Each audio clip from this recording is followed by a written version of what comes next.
I want to welcome you to come into our industry expert webinar here today. And this is a kickoff one for 2021. We're very excited to have our guest speaker here today, and Bill Roth. But let me just, for those of you who may not know me, my name is Jim Zazowski, and I'm president and founder of Z1 Career Zone, and we're a career coaching firm.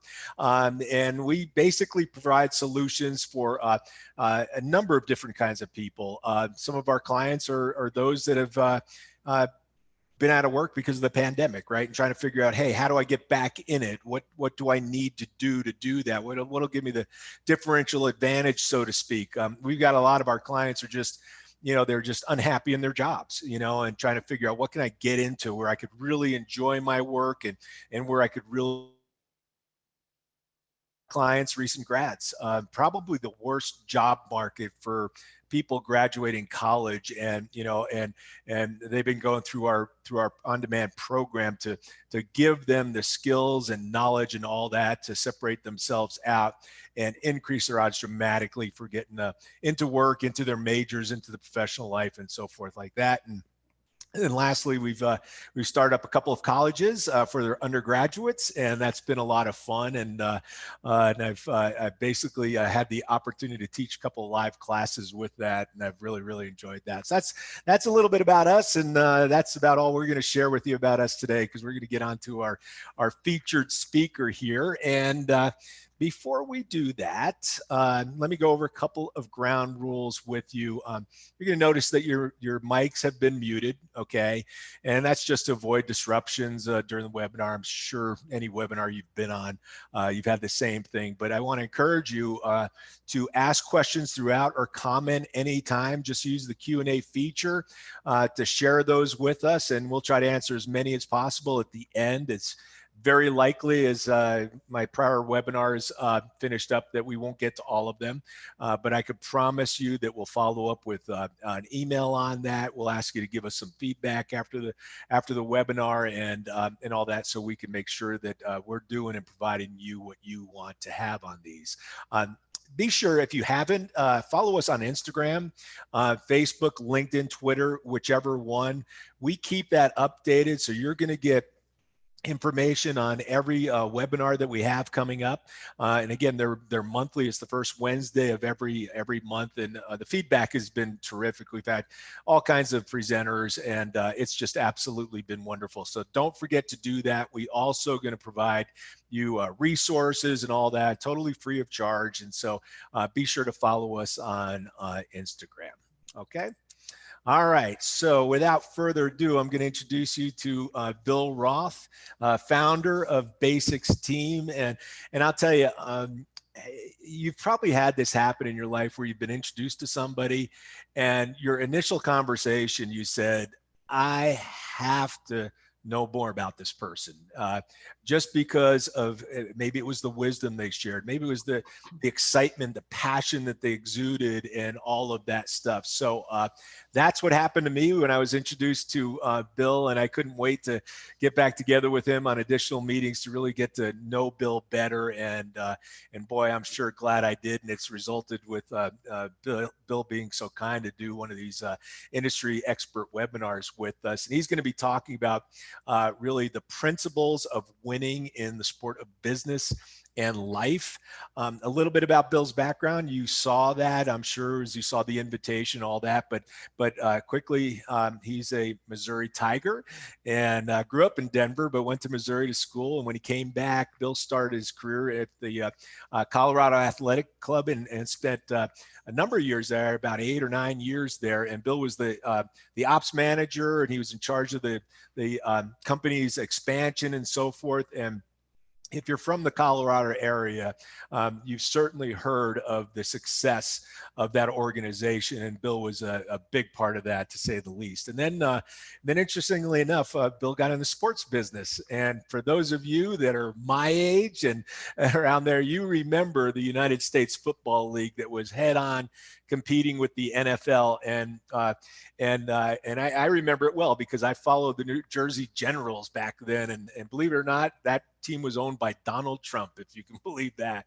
And one of Donald's counterparts, I guess you could call it, Bill, was an owner, group of investors here with the Colorado, Denver Gold, I should say, for the years that they were in existence. And there's, I'm sure, Bill, a lot of stories about your time doing that. And then he went from there to an organization called G.A. Marketing, and they did a lot of marketing support and creativity for, boy, you would know the clients that they served, Microsoft, PepsiCo, Aspen Ski Company, even University of Colorado Athletic Department. So they did a lot of work there. And Bill spent the majority of his career there, something like 20 years, I think, Bill, there. And then from there, Bill made a big turn. Okay, and he really followed what he felt was a calling, and joined Mount Saint Vincent's, which is really a 140-year-old home that serves abuse. It's a school that focuses on abused, neglected, emotionally disturbed children, and Bill spent. Oh gosh, I think it was probably was it about 8 years there, Bill, something like that. Yes, Served as the chief operating officer and chief advancement officer there. And I know from talking to Bill prior, the experience that he had there was second to none. And I think that'll tell you a lot about Bill in itself. And then now he's going to talk a little bit. I'm going to have him share with you a little bit about Basics Team Coaching that he founded, and he's had that organization for the last 10 years. Personally, as I mentioned, Bill grew up here in Denver, Colorado. He's got his wife Debbie, and he's got two children. They're all adults. They're married, and I know that they're very close because Bill has talked about them a number of times to me. And so the one thing I'm going to say before I get onto the questions with Bill is that, I'll do this before the sessions with my industry experts. And I did this with Bill, and, I go to their LinkedIn profile, right? And because I always find what people say about them on there will tell you a lot about an individual. And so I'm just going to list a few things that people have said about Bill and working with him and what they shared. Words like selfless, influential advisor, always learning. He's an ardent community supporter, surrounds himself with great people, dynamic, incredibly powerful, supportive, strategic. And then the one thing that I saw was in common, and even with a couple of people that I've talked to, that Bill has mentored and coached, and it was said in different ways, but they said the same thing is that Bill had more of a positive influence and change to my life, is what they would say, than anybody else outside of my immediate family. And I think that tells you everything you need to know about Bill. So Bill, welcome, and glad to have you here. Excited. I've been looking forward to this and for a while. So thanks for coming. I'm going to ask you a quick question as we kick this thing off, and then I'm going to go through some other questions with you as well. Okay. Sure, Jim. All right. Are you sure you're talking about the right guy? I think so. I've met you, Bill. I think supposed to be this week or next week. I think I'm a week early. No. But Bill, I kind of want to kick this off by telling the people that are here about Basics Team, and really what is the mission of this company that you've created so far? Yeah. Well, Jim, I've been real fortunate in my career to, it seems like I always met the right people at the right time. And we'll talk about that when you and I talk about networking, is you never know the day you're going to meet the next great person in your life. So you got to be ready every day. Yeah. And I met some great ones over time, and boy, you latch on to a few great ones, and your life changes in a big way. Yeah. Starting with my wife, Debbie. We just had our 44th anniversary recently, and Deb's a longtime Denver registered nurse, and between the two of us, we really made some great connections through living here in Denver, and it really was great for our family, and it was great for our careers. Yeah. Yeah, no, that's great. So, we're gonna be talking about, some of these success principles, right? That are kind of, I'd say it's the foundation of your organization and your belief and your philosophy and all that. And there's 26 total, right? We're going to touch on 10 of them for sure. They're going to go into depth that just really resonated with me, and because of time and all that stuff. But where did that idea, where did that come from? Where did they come from?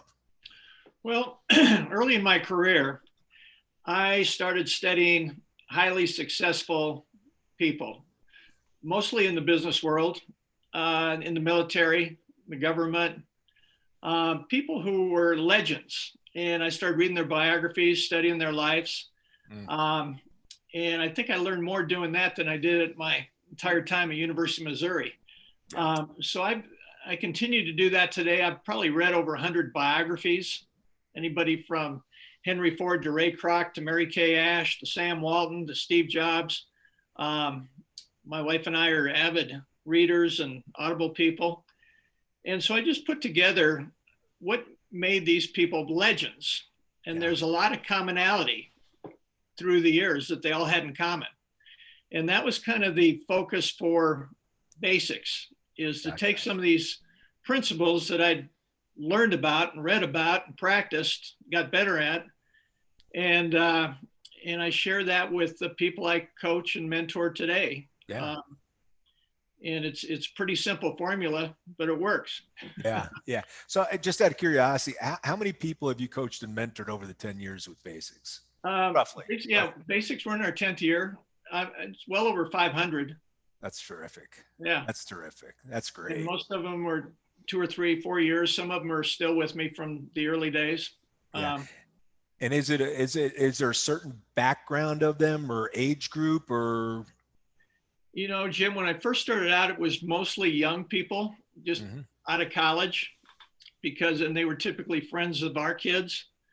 That I wanted to experiment with. So I never charged them for anything. Let me try this program on you. And through the years, it's gotten older. Worked with a lot of business owners now, just about every industry in the business world, lawyers, architects, small business owners.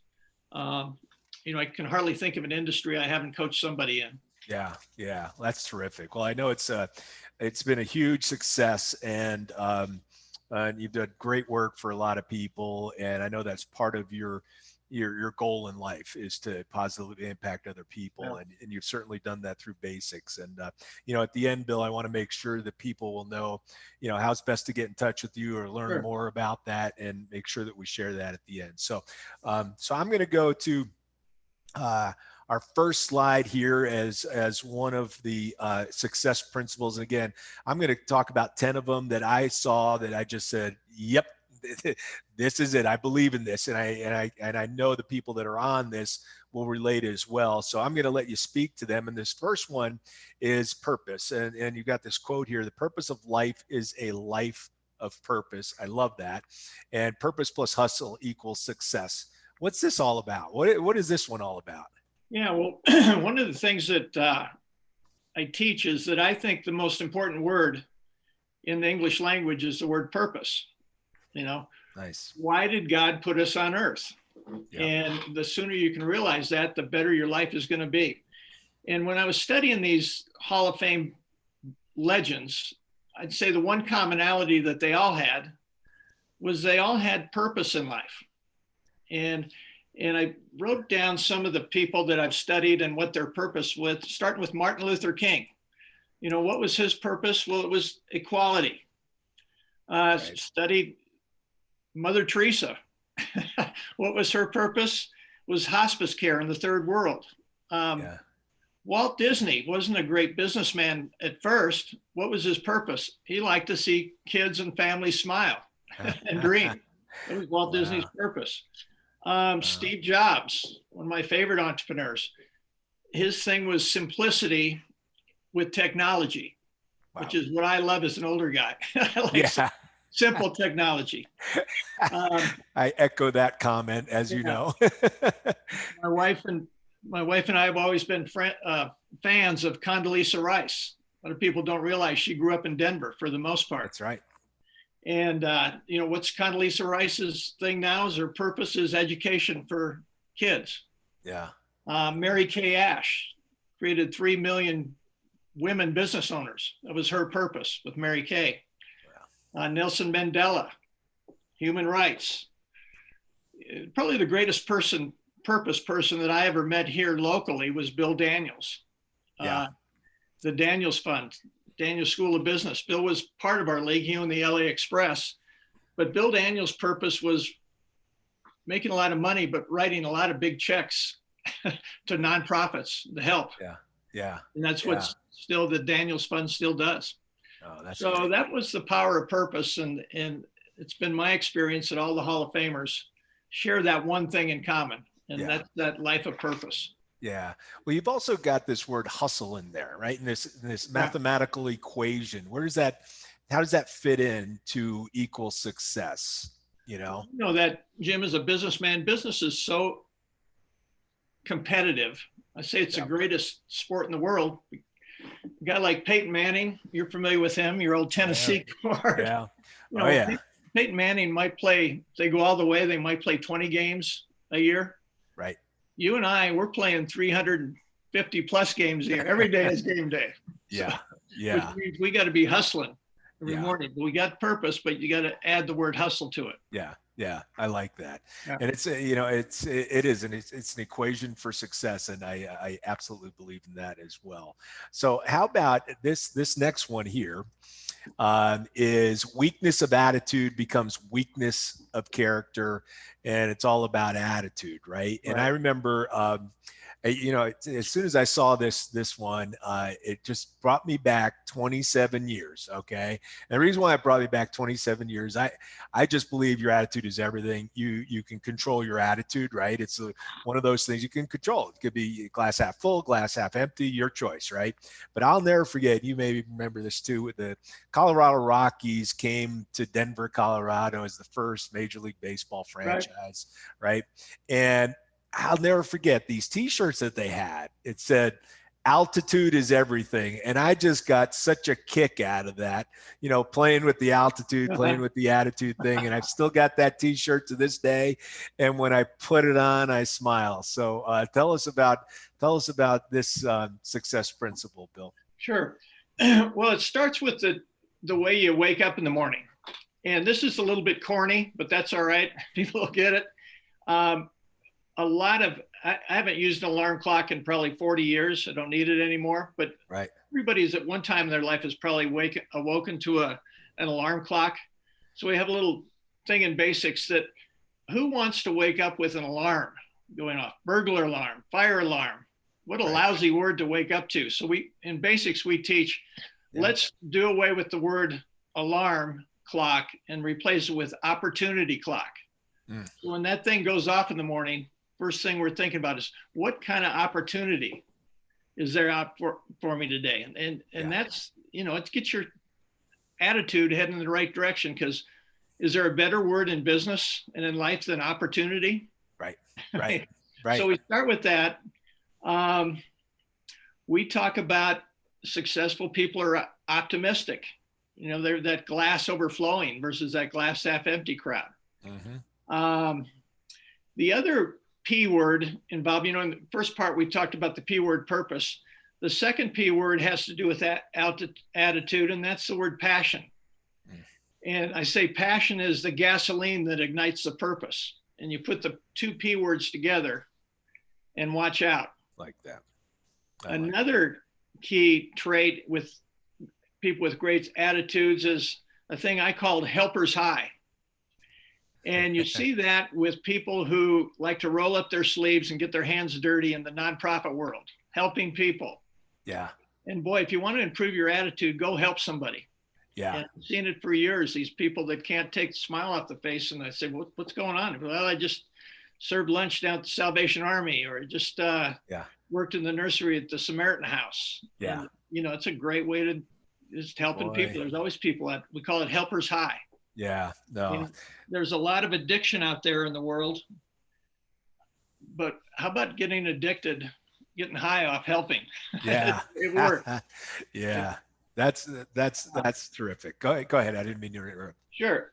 I always liked the Rotary Club. I was speaking at numerous Rotary clubs over my career, and their motto is service above self. It's probably one of my favorite phrases, service above self, the Rotarians. Winston Churchill said, "We make a living by what we do. We make a life by what we give."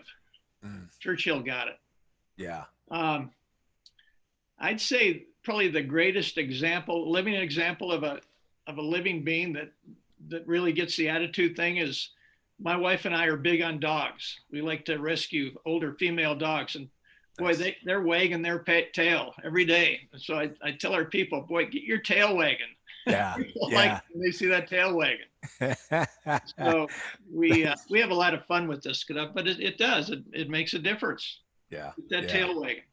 It's funny you say that because I shared this on a session I had the other day. You know, it's going around and asking people, okay, what was the one thing that you did over the Christmas break? This was a bunch of undergraduates at Wofford College, right? You know, and so it came to me and said, well, what did you do that was, you know? I said, well, the basics, you know, of seeing my in-laws was wonderful and all this. I said, but the one thing that sticks out in my mind, I said, I know you'll probably laugh at this, but I read the book Marley and Me. You know, it was a book that was on my shelf, and I'm like, okay, I just want to read a book that, you know, and I said, you read this book. I said, you can't, if you don't have a dog, as bad as this dog was, you're going to want to go out and get a dog because of just what you said. I mean, the tail is wagging. That dog was, you know, and most people have seen that movie, right? And you cry at the end because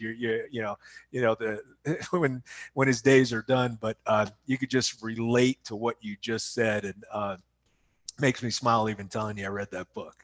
Well, Jim, excuse me if I have to start crying a little bit, but I was hoping you wouldn't bring up Marley and Me. I still get choked up after that movie. Oh gosh. And you know, the other thing I was going to say before this next one is that, and I know you actually even quote this guy in one of your success principles, and that's Zig Ziglar. And you know, and you know, for those of you out there that are a little bit older, you know who Zig Ziglar is, probably the most powerful motivational speaker. Sure. When I was back in my 20s, listened to every tape, read every book, you know, and in all of them, he said this one thing every time. He'd always include this, and it was like, hey, if you get everything you ever want in life, if you'll just help enough people get what they want out of life. And there isn't a day that goes by, Bill, that I don't run that through my head. No. And it's so true, and it lines up exactly what you're saying. You want to put a smile on your face, go help somebody out. Help somebody. And I think that's great. And actually, you know, the guy Jay Mills who introduced us is that kind of guy, right? Absolutely. Whatever he can do to help you out and all that stuff. So no, it's good stuff. All right. This one's good. Mental toughness. Grit is better indicator of success more than IQ, education level, genes, and environment. And what I'd really like you to touch on too is what do you mean by grit? Like what is that all about, and got to do with this mental toughness thing? And go ahead from there, Bill. Sure. Well, that's another commonality with all the Hall of Famers. I'll guarantee you, Mother Teresa was a gritter to live where she lived and to do what she did. Oh, gosh, yeah. So that's a big part of success in life, is just being mentally tough. The Navy SEALs, I used to work with a Navy SEAL in basics, great guy, taught me a lot about grit and mental toughness. SEALs have a saying, if it don't suck, we don't do it. And they have another saying, enjoy the suck. Yeah, I've heard that. Yeah, but that's why they're Navy SEALs. One of the best books on grit is by a woman by the name of Angela Duckworth. And she wrote the book Grit. Another good one is, one of my favorite authors is Mark Devine, and he was a Navy SEAL for 19 years. Mm-hmm. He wrote the book The Way of the SEALs. And that's all about grit. He still has a company called SEAL Fit in San Diego. So they teach grit. Yeah. My wife and I just finished a great one by Joe DeSena, and it's The Spartan Way. And Joe is from the East Coast. He's in his early 50s now. He started the company, Spartan, the Spartan Games. Huh. And that's a great book. We just finished it the end of this year. And it's a book on grit, but it's a book on personal development and careers. And it's a lot more than just, the Spartan way. I think you and I and all the people out there, we got to always be training. Yeah. Always be training. Yeah. And the worst thing you can do in life is get soft. Yeah. And there are people doing great things in the world that have a lot less going for them than you and I and all our people do here. There's no question. But they're really gritty. Yeah. And you can't beat them. Those are the type of people you want to hang around with. Yeah. When I was actually looking at these slides before we started today, I thought about my day that I shared with you, computer problems. Yeah. I was saying, like, right now I need grit. Yeah. I need grit, and I was looking forward to our session more so just so I didn't have to deal with my computer problems. Yeah. So we'll end this thing on a good note today for sure. No, that's good. This is a great quote.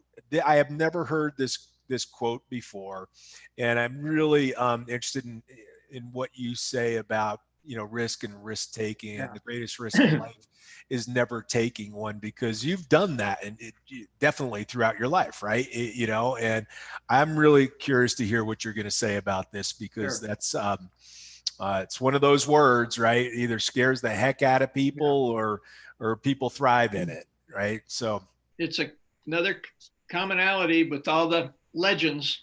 They're all risk takers. That's how they got to be legends. That's how they got to be Hall of Famers. I have another little funny saying that kind of goes on the back end of that is, a turtle only moves forward when it sticks out its neck. So you got to get the neck out there. But this is a very competitive world. And like I said before, business is the most competitive sport out there. I would say if you study some of today's entrepreneurs and the ones who preceded them, Jeff Bezos is a risk taker, total risk taker.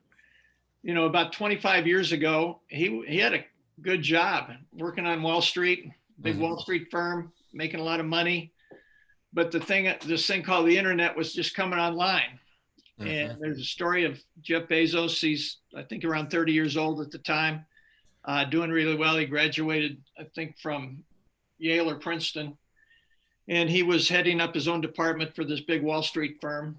And he was walking around Central Park at lunchtime with his boss. And he said, "Boss, I got an idea, this thing called the internet." And he says, "What do you think of the idea of starting a business, an online business?" Nobody knew what online business was in those days. Right. And sell books over the internet. When his boss is walking with him, and the boss said, "You know what, Jeff? That's a great idea.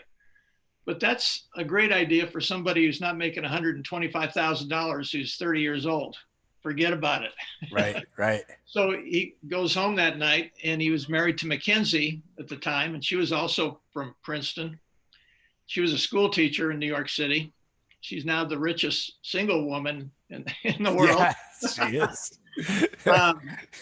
But she said, "Jeff, he just doesn't want to lose you. You go for this. Let's do it.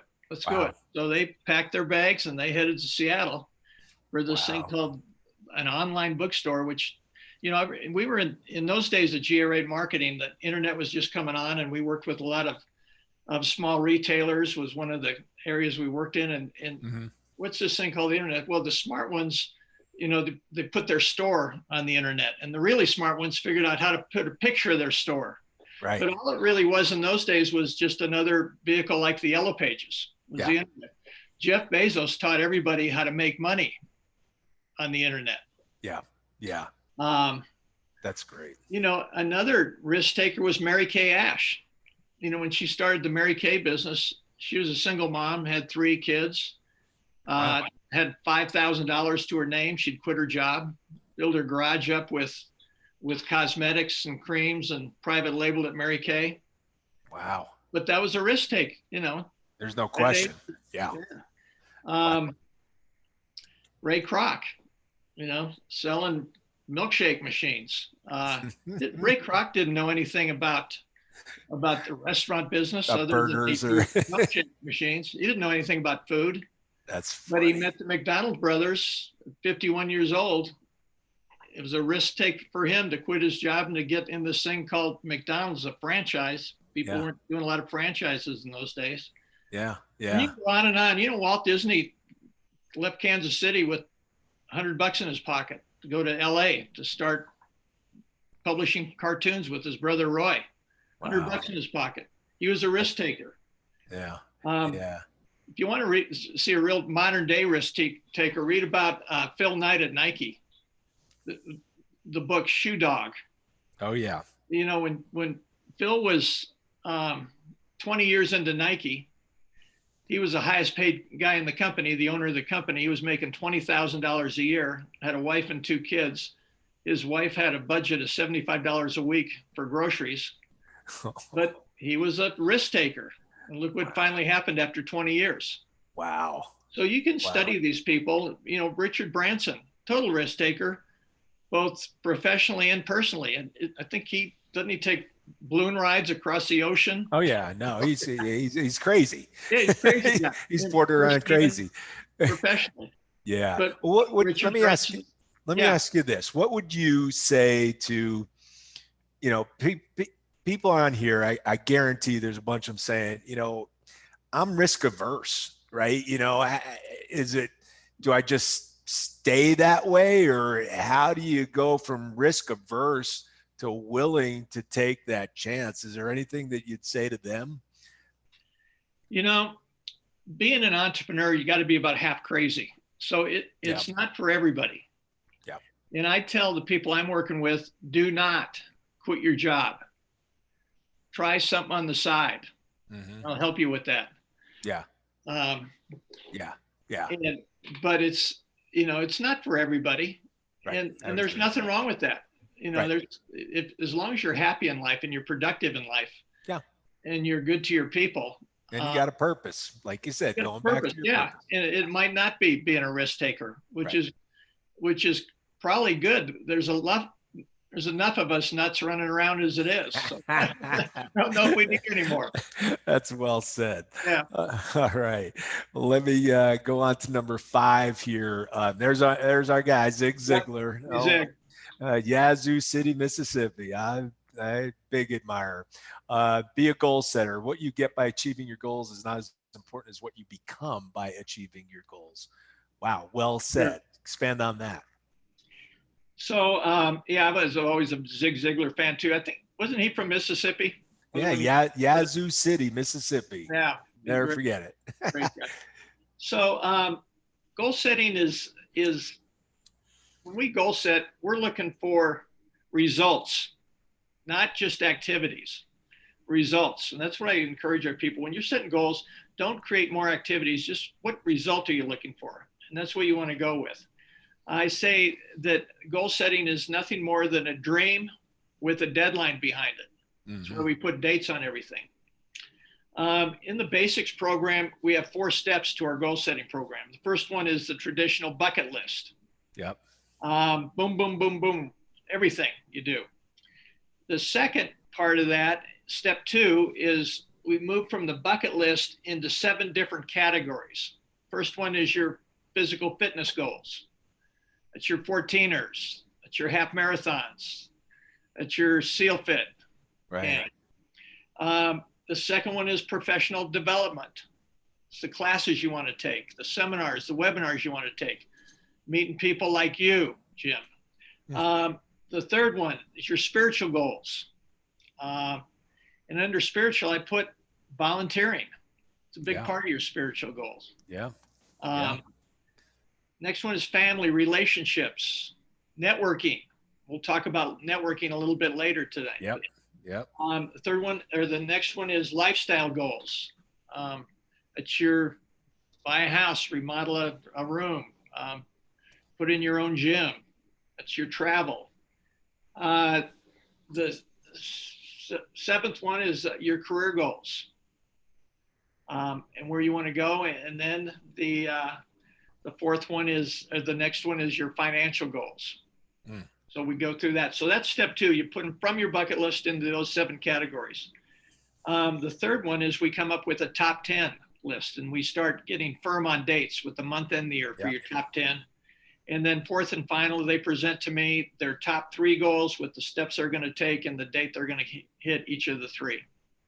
All right. That's kind of our starting point. Now you've got the accountability piece to it, right? By them presenting to you. I'll tell you, I absolutely believe in goals, and I believe in writing them down and all that. And I've seen the difference that has made in my life, crystal clear, right? And I remember this, Bill, because everybody knows about goals. Everybody's heard if you write them down, right? And but the bottom line is, even though everybody knows it, everybody knows the stats on it, and the odds of you doing it are far greater if you write them down or if you share it with somebody and you're accountable. Everybody knows that, but so few do it. And I'll tell you why I know that for sure is that I remember, and I've interviewed even prior to my recruiting firm, when I was hiring people, sales, marketing, management, all that stuff, is I'd always ask them this question in an interview, and I'd say, Bill, are you goal oriented? And 100% of the time, their response is, well, of course, Jim, I am. I say, okay, well then I'll tell you what, share with me, I don't care if it's personal, professional, I don't care. Share with me your top 3 goals that you have for this year. And I will tell you, Bill, 19 out of 20, they either froze, right? Because they didn't have them, or what they gave me was not a goal. It was one of the two, right? And every once in a while, I'd get the response, Jim, absolutely happy to share those with you. Boom, boom, boom, timelines to it, specific, you can measure them, all this stuff. And I knew with that one question and that one response, Bill, that this person was different. I knew it. Yeah. And I'll tell you what, I'll bet I hired him 100% of the time. Yeah. And the rest of the interview kind of went along the lines of how they answered that. They were spot on with everything. And it was just a different person. And I couldn't encourage people more so than if there's one thing if you don't have it right now, establish these and the improvement on so many areas of your life and, the sense of accomplishment, all that is unbelievable. So that was up there. Yeah. So I could, there's been a lot of studies by universities on power of goal setting. And typically they all come back with only 3% of the population really set goals in a disciplined manner, like we're talking about. Yeah. The other 97% do it the way I used to do it when I was a young guy. Debbie and I would, on New Year's Eve, we'd go out for dinner and dancing and cocktails and get home, wake up January 1st, pull a bar napkin out of my suit coat and write down 3 goals. Then March 1st, what did I do with, hey, Deb, have you seen that cocktail napkin? And that's the way most people do it. Yeah, yeah. And that doesn't count. And I love your question to them.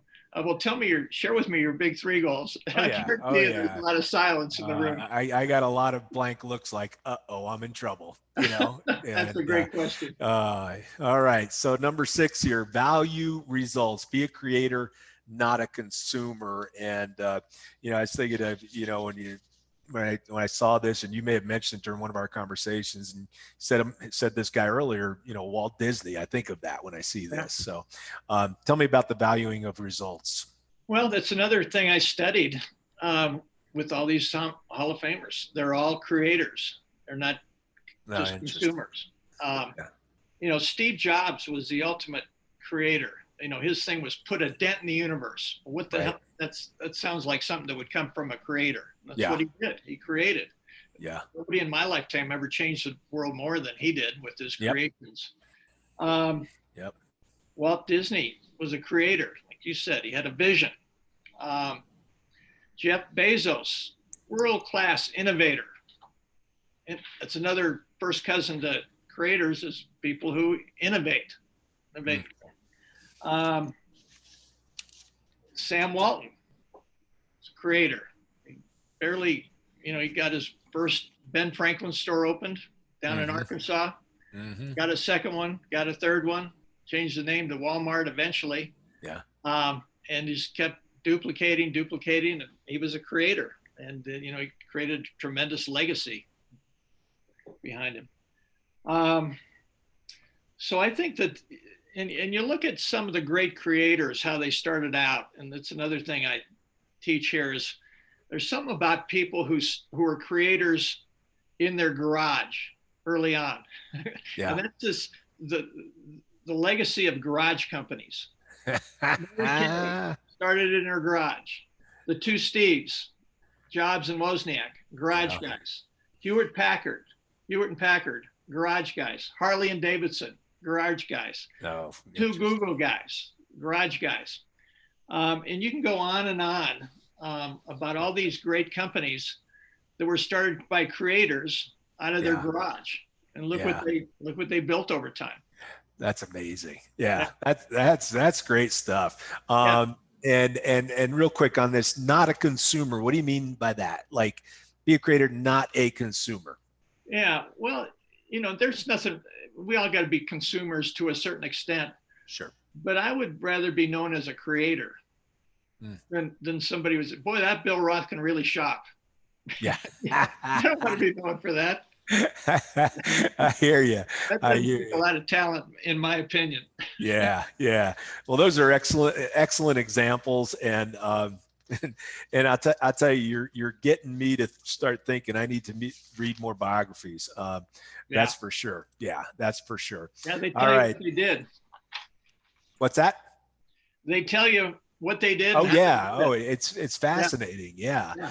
This is probably my favorite of all of them. Well, I shouldn't say. I probably got a top 3 of your 10 that we're going through, and I think there's 16 more for those here.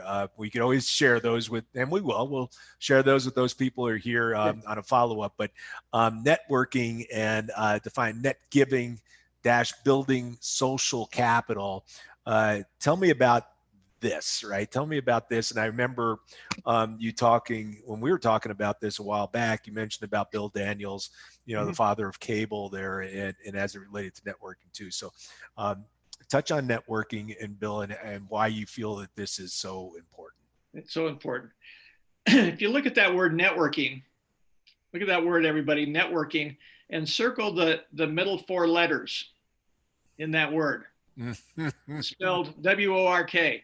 It's part of our job is to meet great people. And business is a team sport. You get good at business by meeting the right people. William James, and if you don't know who that is, he was a 19th century, born in the early 1800s. They call him the father of American psychology. He had a quote, "We're all in business for ourselves, but not by ourselves." There's a lot of different things involved in networking. One of the things we can all do better is staying in touch with our good people. Yeah. We think we're so busy, but you got to keep your good people. You got to stay in touch. Absolutely. Absolutely. The other thing that I've noticed over the years is people who are great at follow-up typically are doing really well in their career. And people who are lousy at follow-up, 50-50 chance if you won't hear back from them. Right. They're struggling. Right. Bill Daniels was the most amazing follow-up person I ever knew. And he was an avid personal note writer.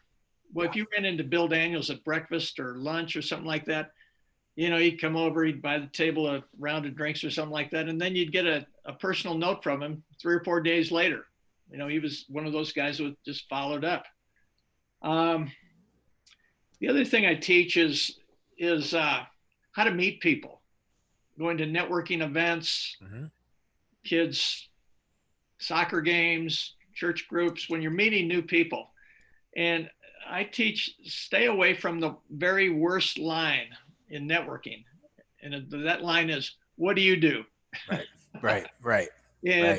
I don't know if it's my older age now, but at this point, I don't really care what they do. I want to meet them as a person and find out about them. And if they want to tell me what they do, that's up to them. So I've got kind of 3 little questions I ask to get to that point.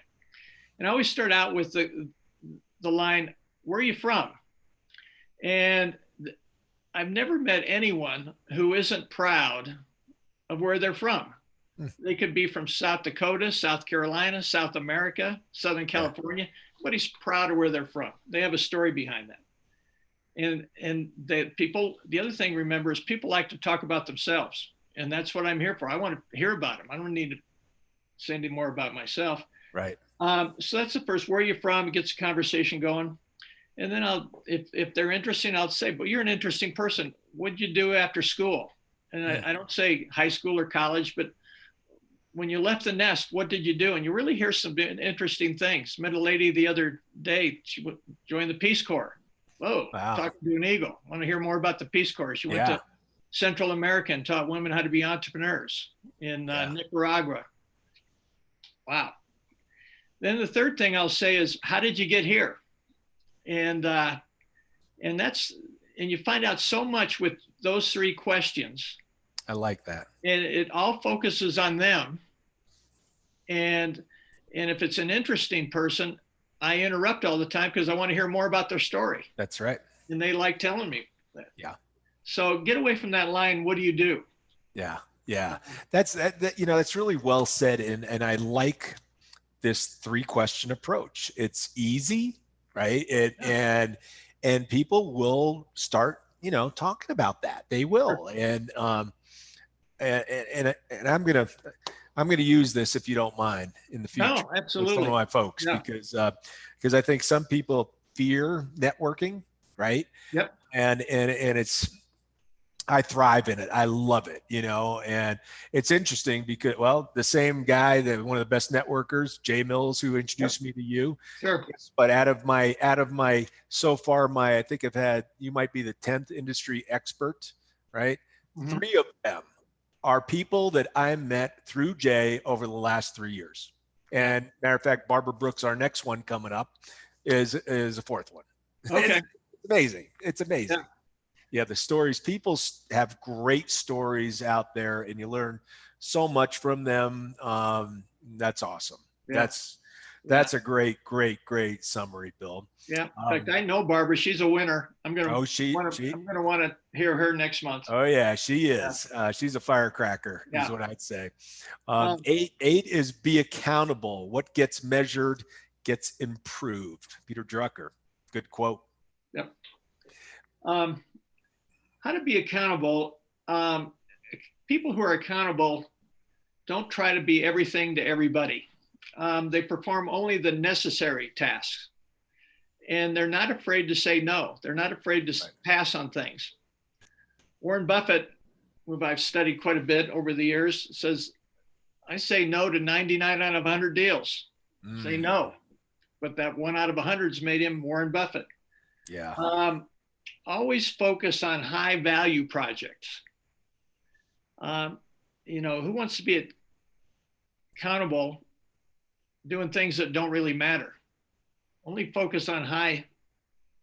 The other thing I wish I would have learned about 25 years ago is the concept of time blocking. Mm-hmm. You can only do this, Jim, but that's where you take your calendar and say you're working on a marketing piece and you cross out 2 hours and you put your phone away, close the door of your office. You know who's a great time blocker that I studied was Nick Saban over at the University of Alabama. You go into his University of Alabama athletic department, there's Nick's office there, and he has this big power desk and he has a button on his desk. And when he is ready to work on a game plan or recruit 5-star athletes, he presses a button on his desk, the door automatically closes and the shades go down. And he time blocks 2 hours for that game plan or whatever he's working on. Wow. And that's that accountability.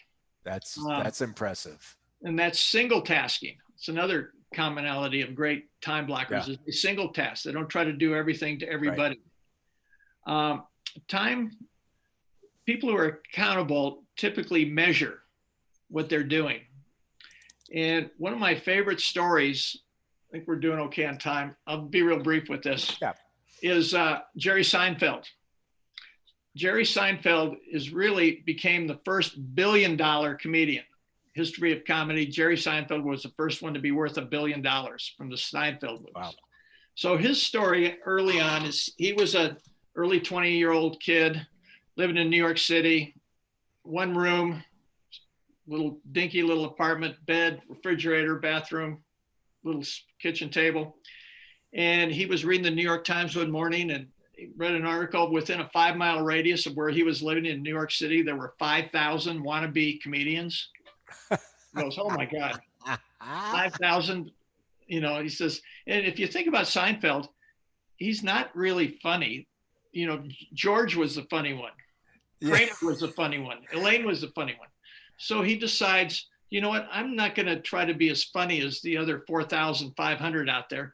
I'm going to become a great comedy writer.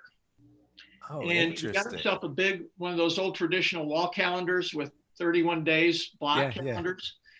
Taped it to his refrigerator, and every day that he spent at least 2 hours writing comedy, he put a red magic marker through that box. Wow. And when he got 7 in a row, 10 in a row, 20 in a row, he became the greatest comedy writer of all time. Wow. Did not know that. Yeah. And he was accountable. Yeah. There was a red X on a calendar taped to his refrigerator. Yeah. Yeah. Well, you know, and you gave a great example before when I'm trying to remember which one that was, but you said, hey, at the end, they got to present to me, right? You know, what those final, I think it was the goals we were talking about, right? Final 3. And there's accountability, right? You're putting accountability in there for them to make it very easy that they're accountable for. Yeah. No, that's it goes in their file and we look at it. Yeah. There's so many examples of accountability, and you know what? If you're one of these that you struggle with that, you're always, maybe it's whatever it is. You may want to lose 10 pounds, and every time you get started, you're not watching what you're eating, and it's just very, very difficult. Then go find somebody who will hold you accountable, whether maybe it's a coach, maybe it's a physical fitness instructor, whatever it is. If you need that, go get it. And it's kind of like, we've got our on-demand program, which is very cost effective, right? Totally online, very flexible, right? But guess what? If you just do that on your own, you're accountable to show up to the classes, get online, and do all that stuff, right? And it's really why we also offer that, hey, if you need it, we've got coaches, professional coaches that'll hold you accountable, that'll help you through that. You could hire them by the hour, you could hire them for the whole program, right? So, because it's such a big piece of it, and most of the far majority need it in some way, shape, or form. And I've got a good one. I've been married to her for for a while. When I say something, and she makes sure that I stay on track, so it works out. All right, this next to last one. This is interesting. Fear of failure. Fear doesn't prevent death, but it certainly prevents life. Yeah. Talk to this one. This is a good one. Yeah, and that's another commonality. I keep bringing this up, but it's so true. All the Hall of Famers, one of the reasons they're Hall of Famers is they've just failed more than everybody else, but they just always fail forward. Right. That's how they learn. Right. Henry Ford said, failure is just another way to intelligently begin again. Henry Ford had many failures. Thomas Edison says, I figured out 9,999 ways on how not to invent a light bulb before I finally got it right. It was a failure. Yep. So that's another commonality, and it's a big one because it's a big one. If you never fail, shame on you. Yeah. You haven't tried anything, most likely. Right. I always think of it like the analogy that I seem to use a lot when I'm talking about this to anybody. I say it's like skiing. Okay. If you're not falling down, you are not improving. That's all there is to it. Because, and there's a lot of safe skiers out there, right? That never fall. They never improve. They never move forward and all that because they're scared to death to fall, and it's like, no, falling is good. It's good in skiing and a lot of other things because you just get better. You push yourself, and I'll tell you, this is I have seen this cripple people more times as you have, Bill, and it's one of those things that is so common that holds people back. And I think your quote says it exceptionally well, where it certainly prevents life. And I do think that that's true. I absolutely believe that's true. So number 10 here. And then we got some questions that have come in. Okay. And we're going to get on those. So number 10 here is power of positivity. And I put this 10 at last for sure, because I wanted to end on a positive note for sure. And a positive mindset can grow sales, motivate teams, improve performance, develop great kids, improve marriages, and grow happy families. I loved how you put that together, because it's about everything, right? It's about life. It's relationships. It's your work. It's how you perform all this. Talk to me about the power of this. Well, there's been a lot of research on people who are positive thinkers, and they tend to live longer than people who are negative. Did not know that. If you interview most people over 90 years old, they're pretty darn positive, even at that age. They're just positive. They're more resilient. Let's face it, you're going to get knocked down a lot in life. Yeah. Be positive and you can get up faster. They're better at solving problems because they are optimistic. They don't think negatively. Ways to build your positivity muscle. And my favorite is to get outside and exercise. I start every morning as the sun's coming up on a walk, and it's just a great way to get going. You get that positive. Still today, I think the greatest therapist, and I'm not knocking any therapist, but the greatest therapist in the world is good old Mother Nature. Get outside and get a hike in or run, and do a 14er. Yeah. And then my wife and I learned something from Oprah Winfrey, and I've never really seen Oprah on TV because I don't watch daytime TV, but Oprah has this gratitude journal. And she writes, before she goes to bed at night, she writes down 3 things that happened to her that day that she's grateful for. Yeah. And we started doing that 5-6 years ago. And what a great way to go to sleep at night. That's awesome. That's awesome. To sleep at night. Yeah. The other thing, I wish I would have started this years ago, but probably in this past year, I turned off the news. I don't watch the news anymore. Yeah. Yeah. And I've never smiled more in my life without watching the news. You know, Bill, I think there's a lot of us just like you. I did the same thing. I did the same thing. I'm just like, you know what? This is just negative, and I don't need this in my. I don't need this in my life. No, period. I never learned anything from them except how bad things are. Right. It's kind of like, one of the people that described you that says you surround yourself, with great people, right? And all that stuff. And I've always had that philosophy, like, and everybody's had this in their lives where, there's this friend that just is negative, right? And it's like, you one of 2 things. You're either going to be negative and miserable with them, or you have a discussion that says, listen, we're done as friends if this is going to continue, because this is not helping either of us out, and you almost have to make some tough decisions, as you're going through life. But I'm like, boy, you hang around with people like the Energizer Buddy that's a battery that's either going to, energize you, or it's going to somebody's going to drain you, and man, there's nothing worse than that in your life. And we've all seen it. We all know people like that, and it's a cancer. Yeah. It's a cancer. So you got to either eliminate or at least minimize as best you can. If it's a family member, you might not be able to get rid of them, but it's so important to have that, to be able to do this. And just some of the things you said about living longer, happier, and all this stuff and more. That's beautifully said. That's beautifully said. So and one quick one to add there, Jim, is practice positive self-talk. And I think the best example of an industry that does that is the sports world. You never see Tom Brady walk off the field at the end of a game and say, boy, did I ever suck today. No, but he has some games, but he never says that. Right. I never heard Michael Phelps say, boy, did I ever suck it up in the swimming pool today. No, I'll be back. I'll be back on the goal stand. Right. Hey, hey, I just learned from some experiences here. Can't wait to get on the field next time. Yeah, absolutely. No, that's very, very well And said. then in a group, if you're around a group of people that you don't know, be the first to smile and the first to say hello. Yeah. And that little thing just kind of turns the whole thing in a, Yeah. kind of, Yeah. everybody goes, ah, good. Yeah. Yeah. And I'll share this with the audience too, is that it's very noticeable when you're around people that are positive. It's very noticeable. And I'll give you a perfect example about Bill. He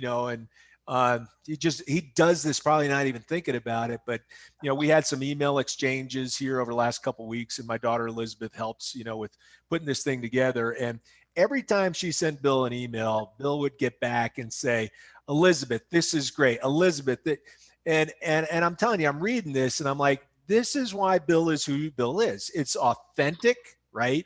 And he's raising people up. Every opportunity he has to do that, whether it's a simple email to Elizabeth for doing something little. And it was very, very noticeable to me, and it was very, very noticeable to her. And I'll tell you what, if everybody would practice that in this world, oh my gosh, we would have a beautiful world. So, Bill, this has been a treat. I'm going to get into a couple of questions. I'm probably not going to get to as many as I can because I want to make sure I'm conscious of the time. But there's a couple that have come in here, and so let me take a look at these. And one was, how did you start your career after graduating from Mizzou? So I assume this is from Paul, and I'm assuming Paul, you might be a recent grad or getting ready to graduate. So great question. Yeah, well, I always wanted to be a businessman as a kid, but I didn't come from business type parents. They were they're good parents, but they were live for the weekend type parents. They put a lot of education or jobs. We had a lot of fun in our house, but we didn't, business world was kind of foreign to them. So I got back from Missouri in 1973, and I wanted to find someone to hire me to teach me business. And thank God, one of my buddies told me I should meet this guy named Ron Blanding, who built the first Colorado Athletic Club. That's good. Yeah. And I didn't know Ron Blanding from anybody. I just jumped in my car and drove down there, and at 3rd and Broadway. And the club was about a month away from opening the second part of it, the gymnasium, and said, is Mr. Blanding here? And pointed that guy over there. And Blanding was one of these business owners that if his company was pouring concrete, he had rubber boots and shovel in his hand, real hands-on type guy. And walked up, Mr. Blanding, I just graduated from college. I work for you. And Blanding never went to college, but he was about 10 times smarter than I was. And he said, college kid, do you know how to fold towels? I said, yes, sir, I can fold towels. Absolutely. And that led to a 10, 12-year career with Colorado Athletic Clubs and the Denver Gold, United States Football League. That's amazing. And so that's why you got to keep your antennas up and look for those people that can make a difference in your life. Yeah. And here's a little funny small world thing. So believe it or not, I am sitting in a condo right now, and it's probably exactly where Bill stood when he met him. Am I right, Bill? The exact spot. Exactly. It's amazing. 3rd and Broadway. Do you have any towels that need folding, Jim? I'm sure I do. Okay, I'll come over. I know where you live. That's great. Here's a great question. This is from an anonymous person. What's the biggest risk you ever took? That's a great question. Yeah, I would say leaving the business world and going into the nonprofit world. Mm-hmm. It was kind of a risk, that making a small fraction of what I was used to making, but it was probably the greatest 6 years I had was working with foster kids at Mount Saint Vincent Home. Isn't that something? And it's been a large part of this program, the basics program. And I wouldn't have done it without the support of my wife. She encouraged me to do it. Go for it. Yeah. That's great. Well, you got a lot to thank Debbie for that. Yeah, no, because that's so important. Like, we're talking about all this stuff, but I'll tell you, there's nothing more important if you are married to have the support of your spouse in taking risks. You have to have it. you've got to have it. Now this is interesting. I'm skipping a question to get to this one because it dovetails on this, and it says, what was your experience like working at St. Vincent's? Is there any advice you would give to somebody who's considering the nonprofit world? Yeah, I'd say, and I learned this from my friend Terry Stevenson, who I grew up with, part of the Stevenson automotive family. Oh yeah, yeah. And Terry's a big donor, and he was a big donor at Mount St. Vincent. But Terry told me from day one, you need to treat Mount St. Vincent like a for-profit business. And the word, he says, I don't know where they got the word nonprofit, but it's not a nonprofit. It has to be sustainable. Yes. And I think that's where so many nonprofits don't understand. There's no difference between a for-profit and a nonprofit. You've got to bring in revenue to keep the doors open. Yes, you do. And but that's kind of a foreign deal in most nonprofits. And I think if they can bring in a person who really understands that we got to keep the doors open, and there's no difference between a nonprofit and a for-profit as far as the business side of things. Well, that's really well said, and I guarantee a lot of people don't even think about that. Yeah, they just think the money's going to come from somewhere. Yeah, right. Yeah. No, you got to hustle, and there's a lot of people out there that want that same dollar. Absolutely. Right. Let's see here. How is the best way to learn about your company? Well, you could go to, we're getting ready to launch a new website. So the old one's still up. That'll be in another week or two. Okay. But go to basicsteam.com. Okay. And you'll see a website that's about 10 years old that needs to be replaced. And then I'm really proud of my wife, Debbie. There's another side to Basics we haven't talked about, but it's called Basics Team Foundation. And that's a 501c3 where we take the same program that we've talked about tonight, and we go to homeless shelters around the city and teach these same programs that these that's awesome people do. And tomorrow we're at the Salvation Army from 2 to 3, teaching a group of guys down there who've been homeless and trying to get out of the drug addiction type thing. Yeah. So that's awesome. That's awesome. That's awesome. Well, and just so everybody knows too, in our follow-up, we're going to provide you with that website and all of that as well. Yeah, if anybody wants to email me, I'd be glad to talk to anybody or about it. And then I'm going to do one more question here, Bill, and there's several here, so I'm going to pick one of them. It's probably because I'm a sports guy is why I'm picking this one, and we will get back to you on the rest of these questions that you've sent in. This question is, why didn't the USFL survive? I remember the league getting the best college players at that time. What happened? That's a great question. Well, it's, and I almost hate to bring this up, but it's what happened is Donald Trump came in the second year. He bought the team, the New Jersey Generals, from a guy named Walter Duncan, who was a rich oil man from Oklahoma. He was the original owner of the New Jersey Generals. Then Walter decided, this isn't for me. I want to get back to drilling oil wells. And Trump bought the team from him. So from day one, I probably went to 3 or 4 different league meetings with Trump in the room. And he was the youngest of the main owners, because he was in his early 40s those days. But he started ranting and raving about, we need to go in the fall season. We need to go in the fall season. We need to go head to head against the NFL in the fall season. And my boss, Blanding, was smarter than that. And he said, that's a recipe for disaster. And we ended up selling our team, and we'd made some money on it. But that was just a mistake, because we had a national contract with ESPN for our Monday night game, and ABC Sports did our Sunday game. And they used to like to come to Denver because we almost filled the stadium, because Denver's was a pro football hotbed, and you couldn't get Bronco tickets in those days. They were waiting list. But I think if we would have stayed in the spring and summer football, it would have made it. Yeah. Yeah. That's a neat story. That is interesting. Yeah. Wow. No, thanks for sharing that. And Bill, I want to thank you so much for being on here with us. And, and for all of you out there, there's my questions, but I'm going to end this by introducing our next, this picture cracks me up.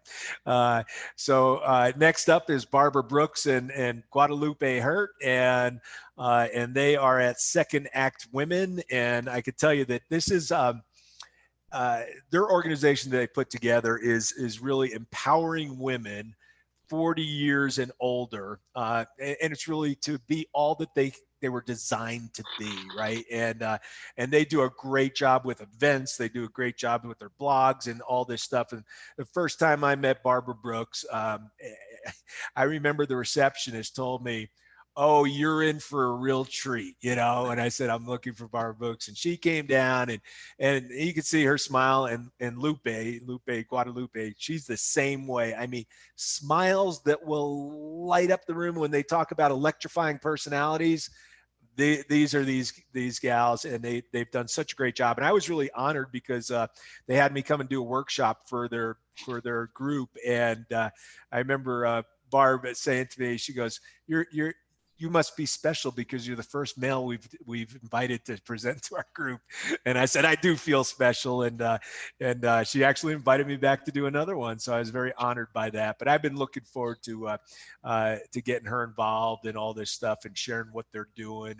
And so for those of you out there, and guys are certainly welcome to learn what they're doing in this world of women 40 years up. I find it fascinating, and they're just doing an awesome job impacting people. So that'll be next, and that's it for today. And Bill, I want to thank you again, and you exceeded my expectations once again, as I knew you would. And I know that there are so many people that got a lot out of what you offered. And I do hope that those people that are interested, that they look you up, right, and see what you're doing there. And if you want to be positively, impacted in your life and business and your just relationships, something to absolutely take a look at. So that'll be it for tonight, Bill.